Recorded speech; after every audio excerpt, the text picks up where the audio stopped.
አዲሱ የተሽከርካሪ ሰሌዳም እንዲሁም ቫትን ያካተተው የአዲሱ የታርጋ ዋጋ እስከ 56000 ብር መድረሱ ብዙዎችን እያነጋገረ ያለ ክስተትና ውሳኔው ተሽከርካሪዎችንም ያሽከርካሪዎችንም ያላገናዘበ ነው ስለመባሉ፣ ሌላኛው ዓለም አቀፋዊ ክስተት ደግሞ የቀድሞ የሁለት ጊዜ የዓለም ሻምፒዮናዊቷ ኢትዮጵያዊቷ ጉዳፍ ጸጋይ ከውድድር በፊትና በኋላ በተደረገ ምርመራ የተከለከለ ንጥረ ነገር እንደተገኘባት ካመነች በኋላ እገዳ ስለተጣለባት አከራዮች ከዚህ በኋላ ያለ ተከራይ መልካም ፍቃድ ምንም አይነት የዋጋ ጭማሬ እንዳያደርጉ የሚያስገድደው ሕግም በብዙዎች ዘንድ መነጋገሪያ ስለመሆኑ። ሰላም ጤና ይስጥልኝ የተከበራችሁ ክቡራትና ክቡራን የጋፋት ኒውስ ቤተሰቦቻችን፣ ከኛ ጋር አብራችሁን ስትቆዩ እነዚህን ጉዳዮች በዋናነት የምንዳስስ ይሆናል። አዲሱ የተሽከርካሪ ሰሌዳ ወይም ታርጋ የምንመለከት ይሆናል። የአዲስ አበባ ከተማ አሽከርካሪና ተሽከርካሪ ፍቃድና ቁጥጥር ባለስልጣን ከሰኔ 4 ቀን 2018 ዓ.ም ጀምሮ ለአዲስ ተሽከርካሪዎች ብቻም አዲሱን ሰሌዳ መስጠት ጀምሯል። ተመዝጋቢዎችን በስልክ ጥሪ ሲደረግላቸው ቅርንጫፍ በመሄድ መውሰድ የሚችሉ ሲሆን የነባር ሰሌዳ ተጠቃሚዎች ጉዳይ ወደፊት በሚኒስቴር መስሪያ ቤቱ በኩል ይገለጻል ነው የተባለው። ከዚሁ ጋር በተያያዘ የፊትና የኋላ ሰሌዳ እንዲሁም ቫትን ያካተተው የአዲሱ ታርጋ ዋጋ እስከ 56000 ብር መድረሱ ብዙዎችን እያነጋገረ ይገኛል። ከመኪናውም አንዳንዴ ከፍ አለ ይላሉ። ከዚሁ ጋር በተያያዘ ነባር ተሽከርካሪዎችም ወደ አዲሱ ስርዓት በሚገቡበት ወቅት ላይ ይህን ያክል ዋጋ ከፍለው መግባት ይችላሉ የሚለው ጉዳይ እስካሁን ድረስ እያነጋገረ ነው። የዋጋ ዝርዝሩም የሚከተለው ይሆናል። ለግል የቤት፣ ለንግድ፣ ለዲፕሎማትና ለእርዳታ ድርጅቶች በነዳጅ ለሚሰሩ 56000 ብር፣ በኤሌክትሪክና ጋዝ ለሚሰሩ 44500 ብር ሆኗል። ለድንበር ተሻጋሪ ጭነት በነዳጅ ለሚሰሩ 28500 ብር፣ በኤሌክትሪክ ጋዝ ለሚሰሩ 15200 ብር ነው። ለሕዝብ ታክሲ በነዳጅ ለሚሰሩ 11700 ብር፣ በኤሌክትሪክ ጋዝ ለሚሰሩ 9400 ብር። ለአውቶቡስ መንግስትና አካል ጉዳተኞች ባጃጅ በነዳጅ ለሚሰሩ 9400 ብር፣ በኤሌክትሪክ ጋዝ ለሚሰሩ 7100 ብር ሆኗል። ለሞተር ሳይክል በነዳጅ ለሚሰሩ 4700 ብር፣ በኤሌክትሪክ ጋዝ ለሚሰሩ ደግሞ 3550 ብር መሆኑን ነው የተገለጸው።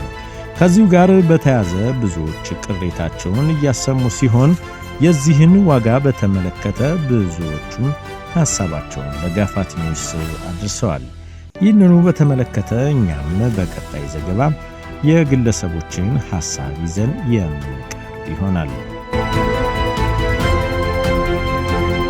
የዕለቱን አንኳር ጉዳይ የምንመለከት ይሆናል። የቀድሞ የሁለት ጊዜ ዓለም ሻምፒዮና ኢትዮጵያዊቷ ጉዳፍ ጸጋይ ከውድድር በፊትና በኋላ በተደረገ ምርመራ የተከለከለ ንጥረ ነገር እንደተገኘባት ካመነች በኋላ የ4 ወራት እገዳ ተጥሎባታል። የ29 ዓመቷ ኢትዮጵያዊቷ በአውሮፓውያኑ 2020 የቶኪዮ ኦሎምፒክ በአጭር ርቀት የነሐስ ሜዳሊያ ካሸነፈች በኋላ በ2022 የሴቶች የ5000 ሜትር የዓለም አሸናፊ ስትሆን በ2023 ደግሞ በ10000 ሜትር ውድድር ድል ተቀዳጅታለች። ጉዳፍ ባለፈው ታህሳስ በዓለም አቀፍ የጸረ አበረታች ንጥረ ነገር ኤጀንሲ ዋዳም የተከለከለ ዝርዝር ውስጥ የሚገኝ ንጥረ ነገር ምርመራ ተደርጎ ተገኝቶባታል።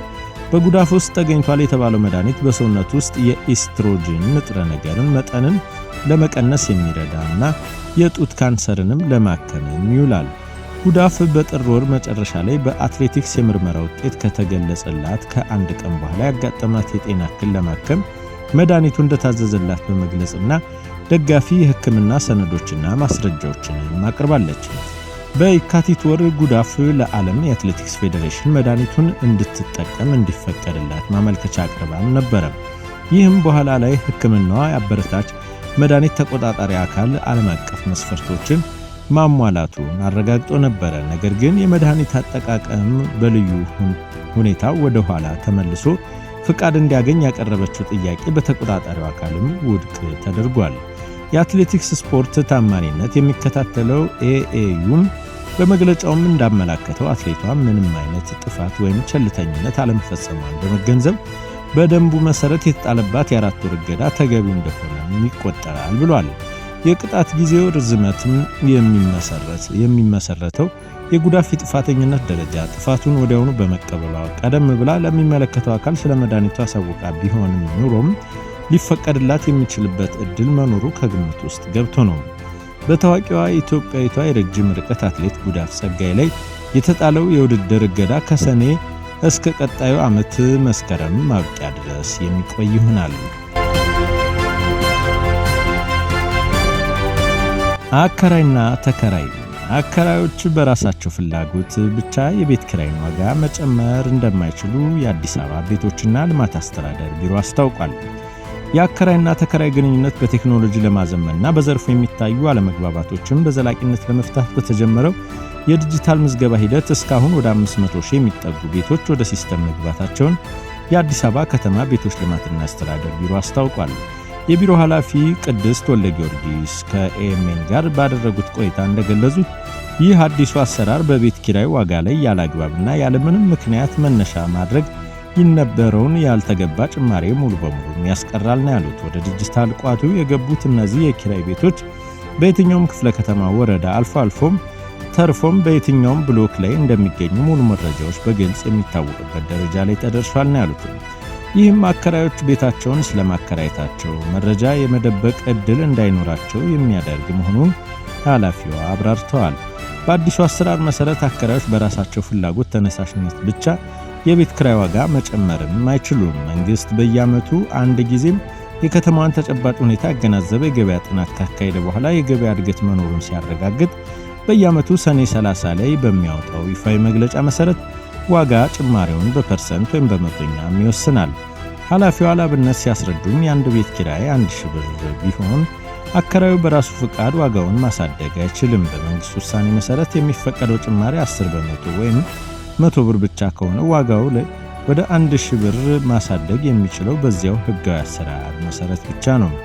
ከዚህ ውጭ የተጋነነ ዋጋ የሚጨምርበት ምንም አይነት አሰራር እንደማይኖር አስገንዝበዋል። የአከራይና ተከራይ ውል ምዝገባ ከተጀመረ በአሁኑ ወቅት 2 ዓመት ገዳማ መሙላቱን የጠቀሱት ኃላፊዋም ቀደም ሲል ምዝገባ የሚከናወነው ሁለቱም ወገኖች በአካል በመቅረብ እንደነበር አስታውሰዋል። አሁን ላይ ግን ቤቶች ሙሉ በሙሉ ወደ ዲጂታል ቋት የገቡ በመሆናቸው እንግልትን ለማስቀረት የውል ማደስ ስራውን በኢንተርኔት ኦንላይን ለማከናወን የሚያስችል ሰፊ ዝግጅትም እየተደረገ ይገኛል ነው ያሉት።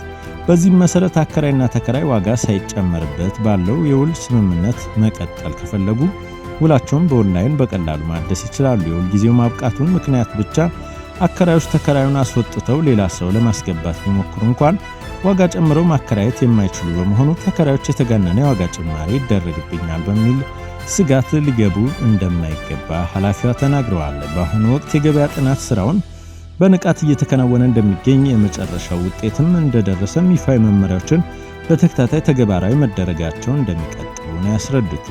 ተከራዮች መብታቸውን በደንብ ሊያውቁ ሊጠቀሙበትም እንደሚገባ ያሳሰቡት ቅድስት ወልደ ጊዮርጊስ አከራዮች ዋጋ ጨመሩ ስላሏቸው ብቻም ያለምንም ህጋዊ መነሻ ክፍያ መጨመር እንደሌለባቸው አሳስበዋል። አብዛኞቹ ውሎች ጊዜያቸው የሚያበቃው ከሰኔ 30 በኋላ በመሆኑ በውል ስምምነት ውስጥ እያሉ ዋጋ መጨመር ፈጽሞ እንደማይፈቀድም አጽንኦት ሰጥተዋል።